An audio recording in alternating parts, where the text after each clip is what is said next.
to Pica Poco Kitchen. Today I teach you how to zucchini blossom. Vámonos!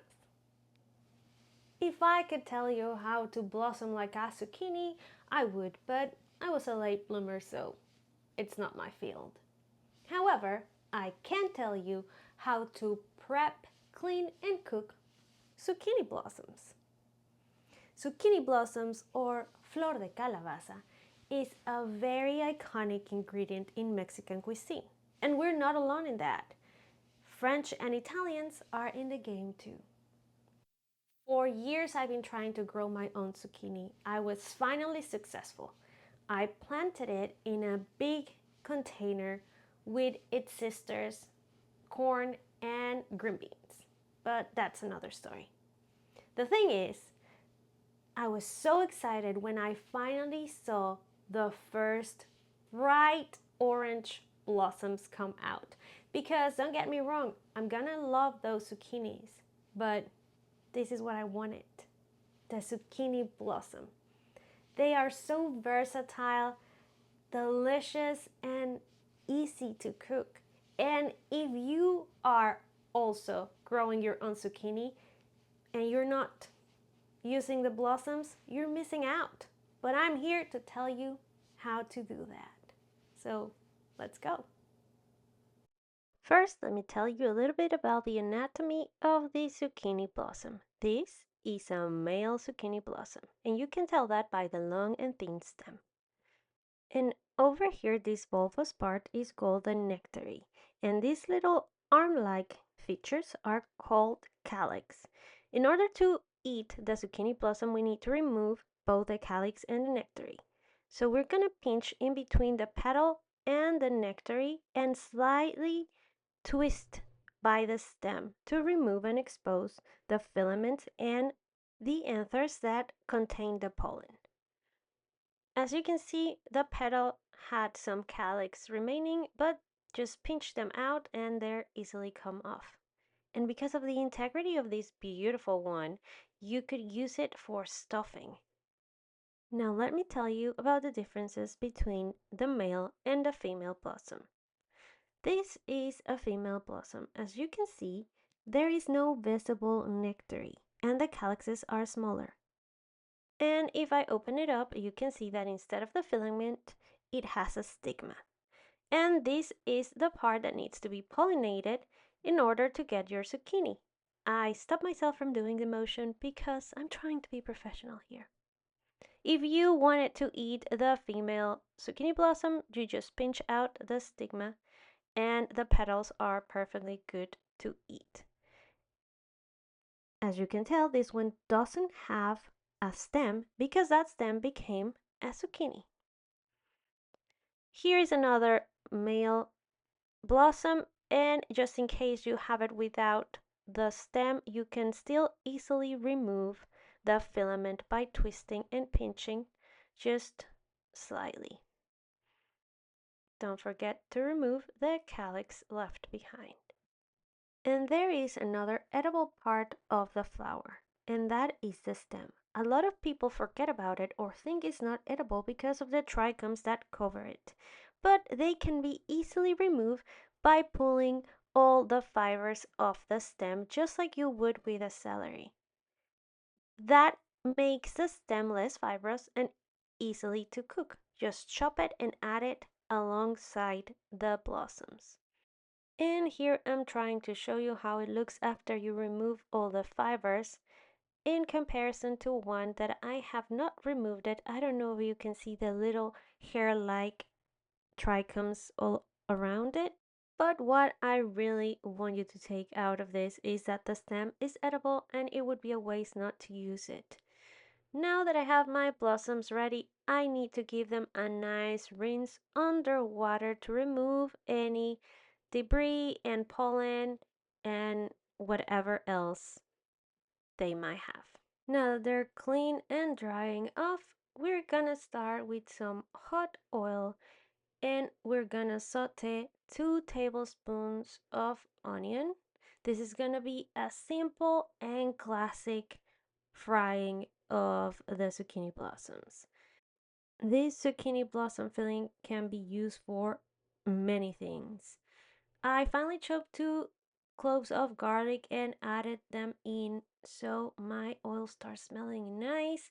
And I'm gonna give some time to the stems that I finally chopped so they break down and they get a little bit softer. Stir them well and give them just a couple of minutes and they will be fine. We don't want to lose the whole crunch. We just want them to break down the fibers a little bit.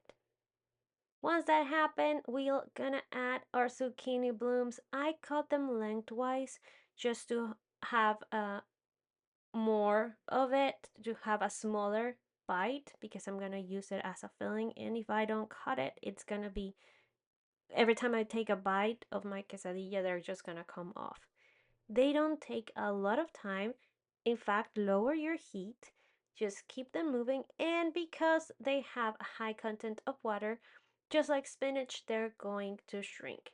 So if you can find them in a market or a store, buy plenty so you can enjoy it for more stuff. I'm gonna keep it simple and traditional. Every quesadilla place that you go in Mexico will have zucchini blossom as an option. It is definitely one of my favorites. So I just made my tortilla dough, regular, 1 cup and 1 cup. If you have any doubts on how to make it, I have a video on that. It's quite old, probably I need to remake a video on that because I didn't have good lighting or microphones, but anyway, you get the gist. So I'm struggling a little bit with my dough. I like to use a mild cheese. In this case, I'm going for fresh mozzarella. But if you can get some quesillo, that would be perfect because it would add a little bit of saltiness. Add as much or as little filling that you want.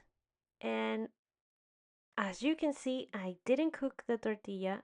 I am going with my fresh dough straight in my pan with no oil. And yes, you don't need it at all. This is a typical way to do it. People normally do it in a comal, but I don't own one. Just make sure to seal it close as much as you can. Because of the water content, it might spill all around, so I like to pinch the ends of my quesadilla and put it straight in my pan and just let it sit there. I'm gonna make another one because all of these years I've been waiting for my zucchini blossoms to appear, and I I just can't wait no more, and I want to enjoy it as much as I can. So I hope that plant keeps doing well. Once you flip them both sides and they're nice and golden, get them in your plate and you're ready to go. And here you have them. So if you didn't know, now you know. If you're growing your own zucchini plant, don't overlook those male blossoms.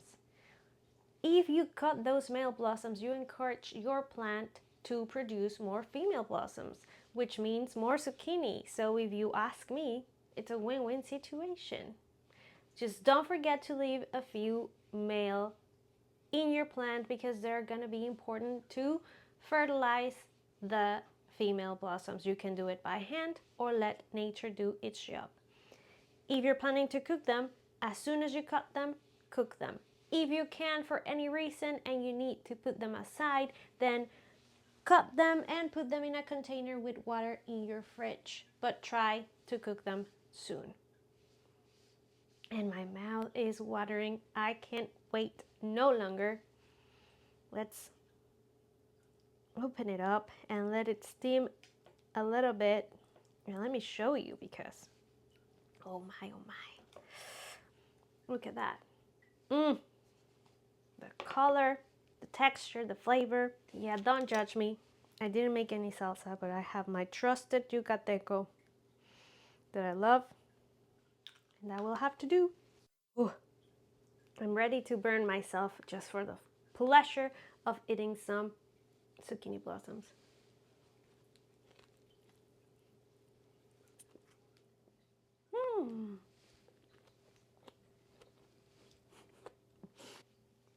It's so, so delicious. If you have tried other flowers before, other blooms, it's not going to give you that sweet, pungent flower flavor.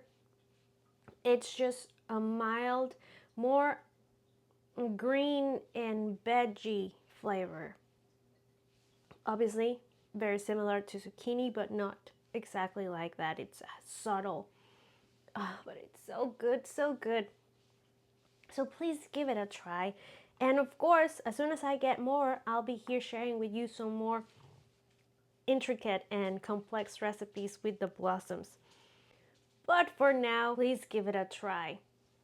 And so far, if you enjoyed these tips and recipe, just like this video, please share it with your friends. Like, subscribe, and be notified. And for more, follow me on the socials. Adios, amigues.